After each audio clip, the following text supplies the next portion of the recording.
The Wandering Earth 2 is a prequel film to The Wandering Earth, a sci-fi movie, a bombastic sort of sci-fi spectacle blockbuster Chinese film that was based on a short story by Cixin Liu. So I watched the first one. I don't know if it's still on Netflix, but I watched it on Netflix. So this one was on Prime. This is a nearly 3-hour film, a prequel about basically different projects being developed for Earth. Basically, the sun is going to give everyone super cancer. So the world has sort of dissolved the UN into a sort of UEF, United Earth Federation or something. And they basically put all their money into science fiction projects. So they want to put engines into the Earth so they can move the Earth away from the sun. And they also have to move the moon away as well, out of the way, because the gravity of the moon will affect that. So we're focusing mainly on two characters. There's an astronaut, I believe, who falls in love with his colleague, and then there's also a man who got in a car accident and lost his daughter, and he's using AI systems to keep her alive for only 2 minutes. However, he can't keep her longer because of the limitations of AI. So we're following those two characters.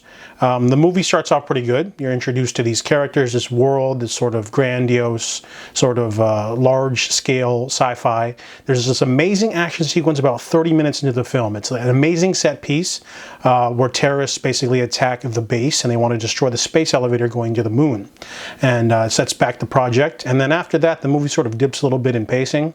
Characters make large decisions that either affect the entire planet, and the movie does get a little schmaltzy at the end. There's like this character who starts screaming at everyone in English, and he's like, I don't think he was supposed to be a bad actor, but compared to them, he seems like a really cliche sort of like, you know, I'm a general from another country and I'm going to yell like this, and it was really cheesy. And then of course there's also the sort of clutch factor where, like, I guess the writer wanted to make this sort of like, you know, like, oh, you know, I just have to push a button in the other side of the room and I can, you know, change the fate of the Wi-Fi so I can reignite the thing to destroy the engine, blah, blah, blah.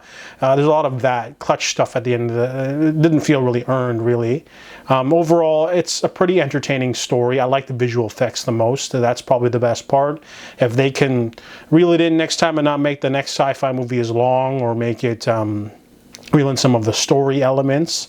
The movie does have a star-studded cast of Andy Lau and Jing Wu, but you know, I felt like the first third of the movie was great, and the other 2/3 were kind of weaker. But The Wandering Earth is still exciting. You can watch it first or you can watch it after.